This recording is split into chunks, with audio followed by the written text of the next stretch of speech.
is all about managing the assets, from budgeting for those assets, planning for disposal, procuring and analysing the data that you've got to make those procurement and disposal decisions at the right time.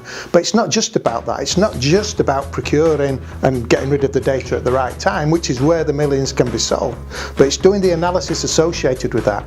But the analysis, looking at your data, deciding which is the right vehicle to get rid of. But there's another side to it. If you're planning 15, 20 years ahead, then you're looking at how you're budgeting for the replacement of the vehicles that you're looking at replacing. How can you manage those peaks and troughs when you're looking so far ahead?